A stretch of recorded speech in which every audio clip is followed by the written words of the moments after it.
Et pour nous, ils sont essentiels à l'Odyssée, c'est pour ça qu'on va en parler. Essentiel, pas essentiel, c'est plutôt tous essentiels cette année. Rebonjour à celles et ceux qui nous rejoignent. On va passer une après-midi networking ensemble. On va échanger, assis, debout, assis, etc. Les uns les autres. Venez nous rejoindre, ceux qui sont au café. Venez parfaire votre art du networking. Venez apprendre le networking. Et pour cela, le MEDEF nous offre la papesse du networking. Elle va détester que je dise ça, mais c'est la spécialiste en France, la conférencière de référence sur le sujet du networking, qui a accepté l'invitation pour venir vous offrir cet après-midi son regard. Je vais vous en dire quelques mots. Une Marseillaise, personne n'est parfait, exilée à Paris, c'est pire, mais elle a le cœur à Lyon parce qu'elle y est très souvent. Elle était d'ailleurs jusqu'à il y a peu administratrice de l'OL. Donc entre le PSG et l'OM, elle a choisi l'OL. Donc ça, c'est plutôt bien. Administratrice de l'OL, mais surtout intrapreneur, 11 ans chez Coca-Cola, entrepreneur de sociétés, dont la première qui fut la boîte leader en France dans le monde du comité d'entreprise, avec 200 salariés, 70 millions d'euros de chiffre d'affaires, avec une agence lyonnaise d'ailleurs à l'époque. Et puis la deuxième entreprise qui est une start-up, Yapuka, qui est une plateforme d'entraînement justement pour les jeunes, notamment à l'oral, mais on parle bien sûr de l'art de convaincre et aussi du networking derrière tout cela. Conférencière, je dis toujours, c'est l'une des 5 conférencières les plus demandées en France en entreprise.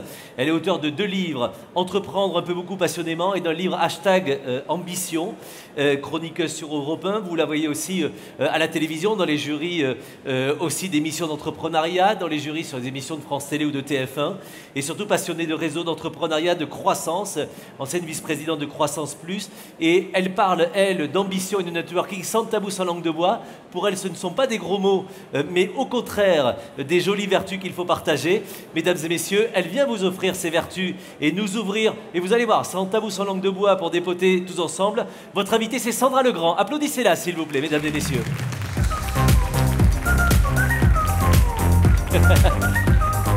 Bonjour Sandra Legrand. Le micro va fonctionner sur scène. J'espère. Voilà. Bonjour Sandra. Bonjour Nicolas, merci pour cet éloge. Je disais...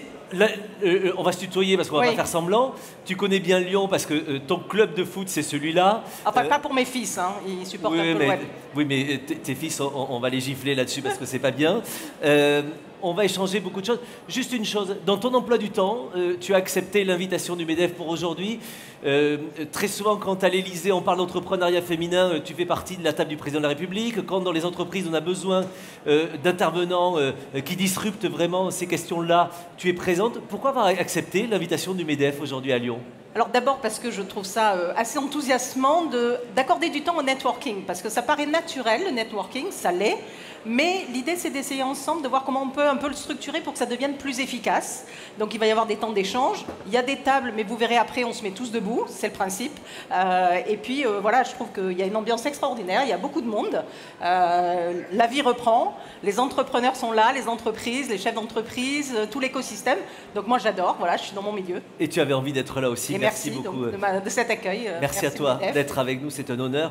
Alors, comment ça se passe? Sur quel tempo on démarre ces ateliers? Il y a des règles du jeu? Comment on fait? Alors, première règle du jeu, c'est du collectif. Hein. On est tous dans le collectif. Vous savez, dans tout ce qui est commerce, on parle de 3 règles, emplacement, emplacement, emplacement. Dans le networking, on parle de collectif, collectif, collectif. Toute l'idée, c'est d'être ensemble. Vous connaissez le proverbe, hein, seul, on va plus vite, ensemble, on va plus loin. Et nous, ce qu'on cherche, c'est d'aller plus loin, de durer plus longtemps. Et puis, comme on est un peu dans le milieu du sport, il y aura une table sport. J'aime bien la phrase qui dit ben voilà, c'est pas de porter le même maillot qui fait une équipe, mais c'est de transpirer ensemble. Donc, on va transpirer ensemble cet après-midi. Tu es le meilleur de l'équipe, mais l'équipe est meilleure sans toi. Voilà, donc une équipe, c'est une équipe. Alors, on parle aujourd'hui d'essentiel et de non essentiel.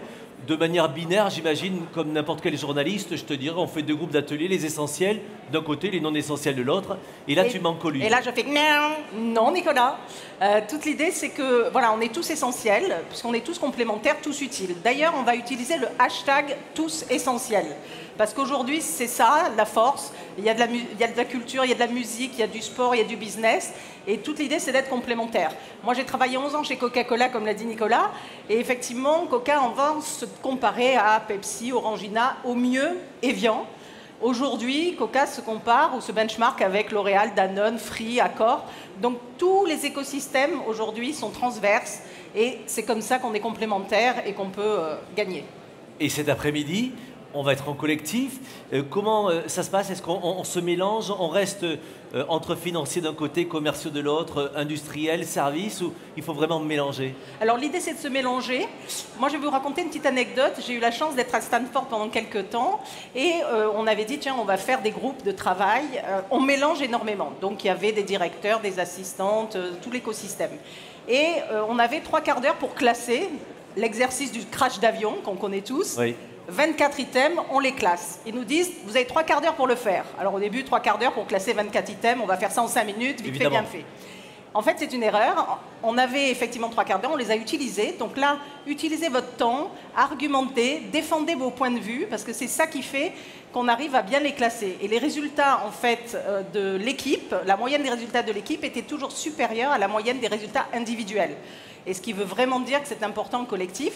Et il y avait une assistante à un moment qui a dit ben, moi je sais ce qu'il faut garder en premier, c'est le miroir. Donc on lui a dit tais-toi, on ne va pas se maquiller, on est dans le désert, il ne va rien se passer. Et en fait, il fallait garder le miroir. Mais comme elle n'a pas eu le temps de développer son argumentaire, ben, on ne l'a pas écouté. Donc défendons nos idées, défendons nos actions et puis surtout, voilà, allons-y gaiement parce que même pas crash d'avion, il faut quand même argumenter et y arriver. Toutes les idées sont bonnes à prendre, surtout ne frustrons pas ceux qui ont des idées, laissons la parole à tout le monde. C'est bon, on est parti, les 2-3 règles? Alors les 2-3 règles, parce qu'il y en a quand même quelques-unes pour que ça fonctionne. Donc l'idée c'est que vous êtes là pour le moment assis, on va faire quelques groupes, 3 groupes avec des thématiques, parce qu'on va accueillir les personnalités qui vont être sur les tables. Donc on va avoir du sport, on va avoir du tourisme, on va avoir la culture, aussi de l'événementiel. Voilà. Et l'idée c'est que on soit au maximum interactif. Donc c'est vrai que quand c'est des grandes tables comme ça, c'est pas toujours évident. Donc parlez en petits groupes, mettez-vous debout, bougez.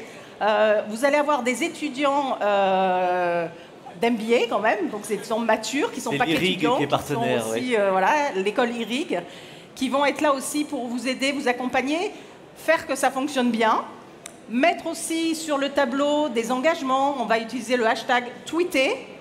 Faites des posts LinkedIn, c'est ça aussi qui crée la communauté, qui fait que les gens à l'extérieur vont savoir qu'il se passe des choses ici. Les gens qui boivent le café à côté vont vouloir venir. Après, on ne saura plus où s'asseoir tellement tout le monde va vouloir venir. Tant mieux. Donc voilà, il faut que ce soit très interactif et on va essayer de mixer. Donc vous pouvez changer de table, de groupe. J'ai envie de dire tout est permis parce que tout doit être organisé, mais il y a une place à l'improvisation. Voilà. L'idée, c'est quoi? C'est de capturer 3 idées dans l'après-midi? C'est quoi? Voilà, c'est ce que disent les Américains. Enfin, moi, j'ai une culture un peu anglo-saxonne. Si vous capturez 2-3 choses, 2-3 idées, 2-3 trucs et astuces, 2-3 contacts intéressants, puisque vous n'allez pas repartir avec une mallette pleine de cartes de visite, mais quelques-unes bien ciblées, vous allez pouvoir ensuite les utiliser, faire du business entre vous, vous revoir. Et puis, s'il n'y a pas de carte de visite, ce qui peut arriver, moi, je vous conseille d'utiliser le téléphone et tout de suite de prendre les coordonnées. Immédiatement. Parce que le côté « je t'envoie sur LinkedIn », ça marche, mais moyennement. Bien sûr. Parce que quand on revient, on a déjà beaucoup de gens qu'on a vus, etc. Donc, voilà, n'hésitez pas à faire du contact direct pour après pouvoir poursuivre, plus si affinité, comme on dit. Alors, vous allez pouvoir vous pitcher les uns les autres, 30 secondes chrono, 1 minute oui. selon, mais c'est important de savoir se pitcher. Ça aussi, c'est l'exercice de faire très court. Parce que c'est vrai que souvent, quand on dit bah, « présente-toi », ça prend 10 minutes. Là, vous aurez 30 secondes. Donc, choisissez les mots, choisissez le contenu. Vous dites effectivement votre nom, le nom de votre société ou de votre fonction. Qu'est-ce qu'elle fait? Si vous utilisez des acronymes, par pitié, dites ce que veut dire l'acronyme, parce que c'est souvent le sujet où on parle d'acronyme et puis on ne sait pas ce que ça veut dire. Et puis, peut-être un élément qui vous caractérise. Voilà, moi, si je me pitchais, je dirais, voilà, je suis Sandra Legrand. Alors, séparez bien Sandra Legrand, comme ça, les gens retiennent bien votre prénom. Parce que si on dit Sandra Legrand, ben, on ne va pas entendre Sandra. J'ai monté donc une société qui s'appelle Yapuka, qui entraîne les jeunes pour l'entretien oral. Et ma passion, en tout cas, ce qui me caractérise, c'est le réseau, la passion du réseau et de la croissance. Voilà. Et à partir de là, chacun fait son petit tour et vous discutez, vous échangez. Et on essaie aussi de servir ces 3 thématiques et de voir comment on peut les aider, puisque L'idée, c'est de s'entraider puis d'amener aussi de la créativité. Et Sandra nous le rappelle, ce ne sont pas des gros mots, vous trouverez des idées de liens business entre vous évidemment. Comment la culture, le sport, l'event, qui sont tous essentiels pour nous et il faut toujours se le rappeler, comment ça peut faire partir de vos business et inversement, comment s'entraider et inversement. Sandra passera vous voir de toute façon pour voir un peu comment ça se passe évidemment. Et puis l'idée c'est qu'à la fin, on va se retrouver avec une conférence de Sandra. On aura vraiment la keynote et la conférence de Sandra sur le networking à la fin, et puis on aura le feedback et le ressenti de tout le monde, c'est ça? Voilà, ben, l'idée c'est après de conclure sur une petite demi-heure pour qu'on puisse en fait essayer de voir qu'est-ce qu'on a fait, qu'est-ce qui s'est bien passé, et puis que je vous donne peut-être 10 astuces, les 10 commandements, on les appelle comme on veut, sur le networking pour qu'il soit très efficace. Voilà, parce que comme je dis, on peut aller dans un cocktail, boire un café, manger des petits fours, c'est très sympathique, mais si on fait des choses avant, pendant, après, ça l'est encore plus. Si on arrive à faire un suivi derrière, c'est assez puissant. Et puis c'est comme ça qu'on arrive à avoir des modes alternatifs de prospection, de fidélisation client, enfin voilà, et de rencontres tout simplement. Et la rencontre doit être osée, assumée évidemment, on est là pour ça. Merci beaucoup Sandra. On va accueillir celles et ceux qui vont nous inspirer, Absolument. qui seront nos aspirants sur ces ateliers, 5 intervenants. Je vous demande d'accueillir les secteurs qui ont été les plus impactés, qui pour nous restent essentiels. Évidemment, pour la culture, Mathieu Ferré, qui est directeur général du Conservatoire national supérieur de musique et de danse de Lyon, Cécile Bourgeat, secrétaire générale de l'Institut Lumière, pour l'événementiel, Christophe Fargier, président du groupe Ninkasi, qui va nous offrir un magnifique concert avec sa fondation tout à l'heure, et pour le tourisme, Tanguy Bertolus, directeur général des aéroports de Lyon. Ils n'attendent que vos applaudissements pour venir sur scène. Applaudissez-les, s'il vous plaît. Mesdames, messieurs, venez, s'il vous plaît. S'il vous plaît. Oui. Venez nous voir. Allez, allez, allez. Un petit pas de danse. Mettez-vous ici, s'il vous plaît. Ça va? Bonjour, bonjour, bonjour. Merci d'être avec nous. Installez-vous ici. Et Sandra peut-être un peu plus à côté. C'est parfait. Merci d'être là.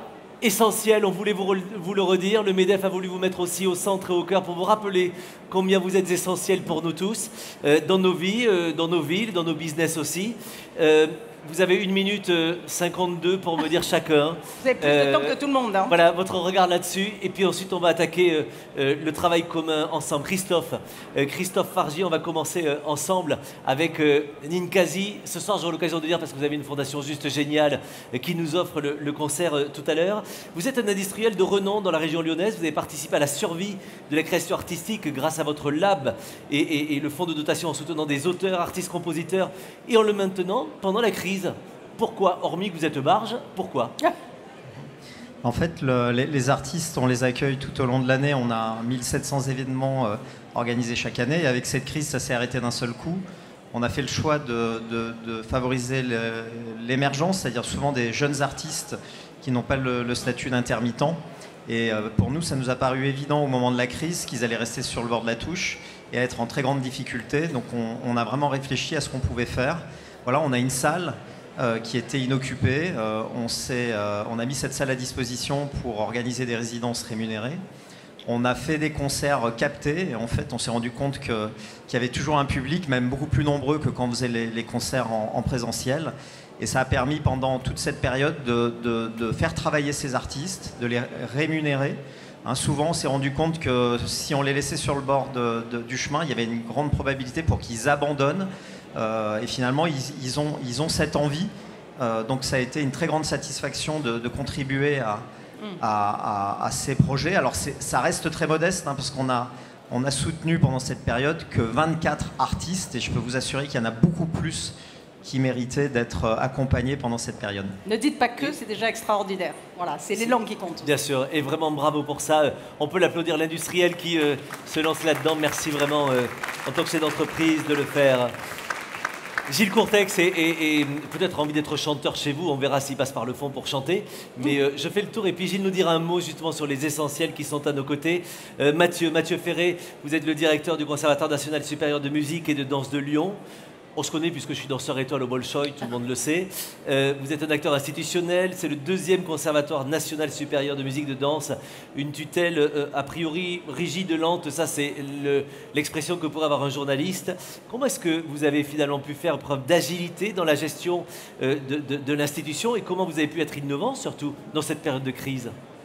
Alors, après une période de sidération, je pense qu'on a tous connu ça. Oui. Il y a eu 2 choses. La première, c'est la richesse d'une équipe dans laquelle il y avait déjà un certain nombre de personnes qui s'étaient en fait accoutumées à utiliser les outils d'enseignement à distance et qui ont transmis ça aux autres. Donc ça a été beaucoup de discussions et de transmissions horizontales au sein de l'équipe. Et puis, la deuxième chose, et ça vient notamment du milieu musical, depuis des siècles, on a l'habitude en musique de pratiquer ce qu'on appelle des arrangements. Oui. C'est-à-dire, en fait, de prendre par exemple une partition d'orchestre et de la mettre au piano ou transformer une partition pour cordes en partition pour vent.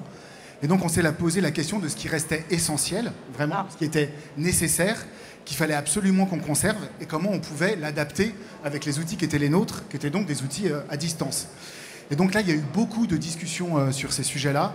Et ça, je pense que c'est les 2 choses qui ont été importantes, à la fois la transmission de connaissances et puis la discussion, le travail en commun. Après, l'innovation, je voudrais pas survendre la structure, mais honnêtement, le CNSMD Lyon, c'est une structure qui a toujours été extrêmement innovante depuis le départ. C'est un peu son ADN. Oui. Donc du coup, on a pris de plein fouet, comme beaucoup d'entre nous, la révolution digitale. Bien sûr. Je pense que ça a été le cas.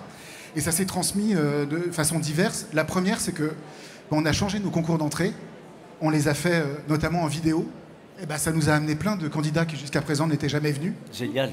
Ensuite, justement, on s'est à contrario posé la question de qu'est-ce qu'il ne faut pas faire en numérique, qu'est-ce qu'on maintient sur place. Et puis après, la révolution du numérique, elle est arrivée. Et alors là, c'est la découverte de nouvelles façons de travailler. Je vous donne juste un exemple. La semaine dernière, on était en collaboration avec une université qui est à Pékin, dans laquelle il y a un immense département de danse, où on a monté ensemble une opération en commun le jour même.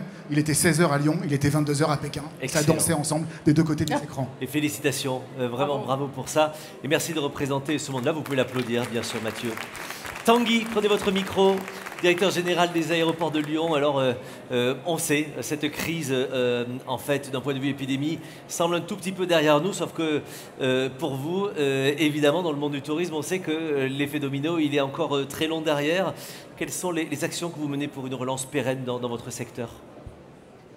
On a clairement pris un sacré uppercut ces derniers 18 mois, avec moins 70% d'activité. Alors déjà, vous êtes tous chefs d'entreprise. Il faut d'abord maintenir une boîte. Il faut d'abord maintenir un collectif. Il faut réussir à financer les pertes qu'on fait. Donc on a une énorme responsabilité vis-à-vis de nos salariés, vis-à-vis de l'ensemble des acteurs de la plateforme qu'on a, je pense, mené. Un exemple sur le collectif, c'est que tirant les leçons, notamment des nouvelles formes de travail, de la digitalisation, on a transformé nos locaux, on a changé de locaux, on s'est tous rassemblés, tous les personnels d'aéroport de Lyon, avec beaucoup de techniques, des salles digitales où on peut faire de la visio, du télétravail, du présentiel. Donc ça fait partie des actions de maintien du collectif qui sont fondamentales. Après, le tourisme lui-même, il n'est évidemment pas sorti d'affaire. Aujourd'hui, on ne peut pas encore voyager dans plus de la moitié des pays du monde.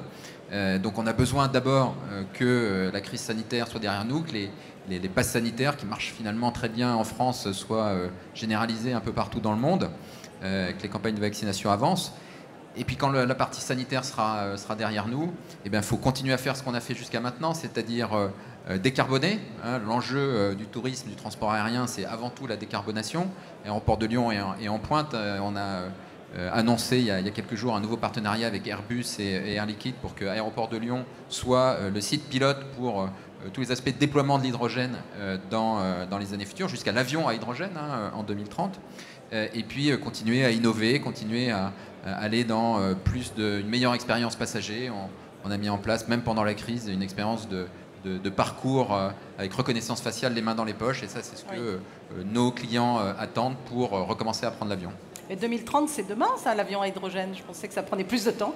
Alors, c'est après-demain, mais effectivement, il faut s'y préparer maintenant parce que c'est des transformations monstrueuses, y compris pour les infrastructures au sol. Donc, on sera aussi pilote. Et on va dans le networking, le collectif, justement, le travail avec aussi d'autres industries et dans la recherche et développement. Bravo à vous et on vous applaudit, vous et les gens que vous représentez plus largement dans le tourisme, mais aussi pour cette résilience et la patience particulièrement. Cécile Bourgeat, secrétaire générale de l'Institut Lumière. Après des mois de noir dans les salles, les écrans se rallument petit à petit. Est-ce que vous avez, vous, des signaux positifs que vous avez d'ores et déjà captés, identifiés, qui vous redonnent un peu espoir? Le festival agit, j'imagine, comme un phare pour vous, et c'est un temps fort particulier. Alors, en fait, juste rappeler que le cinéma a été inventé ici, à Lyon, Oui. ainsi que la salle de cinéma. Et c'est vrai que quand on a vu les salles de cinéma fermées, il faut savoir qu'elles n'avaient jamais fermé dans toute l'histoire, même pendant la guerre, les salles de cinéma n'avaient jamais fermé. Waouh. Donc pour nous, ça a été effectivement un coup d'arrêt. Alors évidemment, on a réfléchi à une manière d'utiliser les outils digitaux de manière différente, mais on reste attaché en fait à cette salle de cinéma, à ce qu'elle peut créer, à cette rencontre des publics qui viennent pour voir un film. Et donc à l'Institut Lumière, qui est à la fois une salle de cinéma, un musée, une librairie, des galeries de photographie, on a lancé ce Festival Lumière en 2009. Et l'objectif de ce festival, c'est justement que le plus large public possible, c'est à peu près 200 000 personnes, se rue dans les salles de cinéma. Ce public a vu des films sur les plateformes pendant toute cette crise, mais à partir du 9 octobre et jusqu'au 17, et on le constate depuis la reprise des salles depuis le mois de juin, le public retourne en salle en masse, et ça pour nous c'est une très bonne nouvelle de faire ce constat-là. Et donc très bientôt, effectivement, puisque vous parlez du festival, des personnalités du monde entier vont venir pour rencontrer, donc on n'est pas sur un festival numérique ou digital, vont venir pour rencontrer le public, leur transmettre quelque chose de leur amour du cinéma, et on va continuer à aimer le cinéma comme on l'a toujours aimé. Et ça démarre le 9 octobre. Ça démarre le 9 octobre jusqu'au 17 octobre. Vous êtes tous les bienvenus. Et on va continuer à vous aimer, vous les gens de la culture et du cinéma. On vous applaudit, on vous le montre là. Bravo, merci Cécile. Laurent Jouisse, vous êtes le directeur d'Hyperia, c'est la banque privée de la Caisse d'épargne Rhône-Alpes, partenaire aussi historique. On vous remercie pour votre fidélité et votre soutien à l'Odyssée particulièrement. Un secteur bancaire qui est un soutien défectible des entreprises, on le voit encore aujourd'hui, et même en période de crise, acteur engagé depuis toujours auprès des entrepreneurs, des institutions culturelles, institutions artistiques également et sportives. Est-ce que vous avez, vous, une vision de comment se dessinent les mois à venir ? Une vision, une boule de cristal. Ah bah oui, évidemment. Et pour le loto, je vous donnerai les chiffres à la fin. Une excellente question, merci. Évidemment. Non, la Caisse d'épargne Rhône-Alpes, donc, qui est une banque régionale, comme tu le disais, elle accompagne l'ensemble des acteurs économiques, les chefs d'entreprise qui sont là. On a vu que Patrick Martin disait les entreprises ont joué le jeu et ont fait le job pendant ces 18 mois de crise. Les banques, je pense, de façon générale aussi, ont fait le job. On a distribué massivement les PGE, on a fait des reports d'échéance. Donc ça, c'était pour tous les acteurs économiques, les chefs d'entreprise, et puis pour tous les acteurs sociaux-culturels qui ont vécu aussi une période extrêmement difficile. Et nous, on le sait parce qu'on accompagne beaucoup de ces acteurs au travers de nos actions de mécénat, au travers de la fondation d'entreprise de la Caisse d'épargne. Et donc, on a décidé de ne pas arrêter pendant la période de crise. Donc, même si plus rien ne se passait, qu'il n'y avait plus d'invitations à faire avec nos clients, plus de cérémonies un peu festives, on a décidé de maintenir nos subventions, nos actions. Et donc, voilà, on voit aujourd'hui que certains secteurs ont bien redémarré. Ça y est, d'autres sont encore un peu en phase 2. La restauration, l'hôtellerie. Nous, on est très impliqués à la montagne. On voit bien que dans la montagne, l'ouverture est encore un peu incertaine, mais voilà, les choses vont se dessiner peu à peu. Donc voilà, donc il faut de la réactivité, il faut de la proximité, et j'espère qu'une banque régionale a tous ces atouts-là pour accompagner et continuer d'accompagner ses clients. Et nous savons que vous avez ces atouts. Merci à vous et à toutes les équipes que vous représentez ici pour ce soutien fidèle. On vous applaudit également. Merci infiniment. Gilles, un petit mot ? Le président du MEDEF, et c'est pas anodin, qui est avec ce que l'on appelait à un moment les non-essentiels, alors qu'ils viennent de le prouver, ils sont plus qu'essentiels, tous essentiels. C'est aussi une symbolique forte, et c'était votre volonté de les mettre au cœur de la scène cet après-midi, de leur consacrer une demi-journée. Oui, moi j'aime pas trop le terme essentiel, non essentiel. Bien sûr. Parce qu'on se rend compte que ce qui était soi-disant non essentiel nous était tout à fait essentiel. Donc quand j'entends que ça repart et que ça redémarre, j'ai que ce souhait, c'est que on revienne tous dans la dynamique, chacun, mais ce que je voudrais dire, ils ont vraiment fait preuve de résilience, en ayant des situations. Je connais bien la situation, par exemple, de Christophe. Bien sûr. Il était sur un boulevard, c'était dégagé. C'est vrai. Et puis d'un coup, tout change. Et à ce moment-là, il faut se réorganiser. Ça remet en cause beaucoup de choses, mais de toute façon, tu as un objectif, et je sais que tu arriveras à l'objectif. Tu mettras un tout petit peu plus de temps peut-être que ce que tu avais prévu, mais au final, tu y arriveras. Et tu perdras pas plus de cheveux, c'est déjà pas mal, tu vas pour y arriver. Merci. Merci beaucoup. Merci, Monsieur le Président, et aux équipes du MEDEF de nous offrir ce moment. Sandra, il n'y a plus qu'à se lancer. Il n'y a plus qu'à. Donc, on va vous inviter à aller un petit peu sur les tables et à échanger avec les uns et les autres. Je sais que certains doivent partir à des moments, mais ce n'est pas grave. Toute l'idée, c'est que vous puissiez changer aussi de table, vous promener. Donc n'hésitez pas, le gong peut sonner toutes les demi-heures, on peut changer. Et on se retrouve de toute façon à 17h, une fois que les ateliers sont un petit peu terminés, pour pouvoir clôturer sur les 10 astuces et commandements du networking. Et surtout, il y a un tableau, les MBA qui sont là et qui vont animer les tables aussi, vous expliqueront, mais il y a des engagements qu'on va mettre avec des post-it, il y a des hashtags, il y a aussi qu'est-ce que le MEDEF peut faire pour vous. Donc vous avez le droit de demander presque ce qu'on veut. La liste de mariage. Après on verra les réponses, mais en tout cas on peut demander. On a toujours plus de chances d'obtenir ce qu'on demande que ce qu'on mérite. Donc n'hésitez pas à demander, ça c'est une vraie phrase. Encore faut-il mériter ce qu'on demande, hein. Je rajoute ma petite baseline. Mais voilà, donc n'hésitez pas à demander.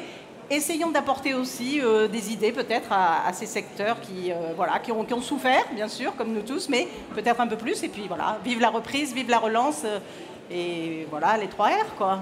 Relance, reprise. Relance, reprise. Et le rebond. Rebond, ouais. Merci beaucoup, Sandra Legrand. C'est parti, on se retrouve dans 1h30 pour la conférence inspirante de Sandra et les 10 commandements du bon networking. Et je vais passer vous voir. Profitez bien, à tout à l'heure. Merci.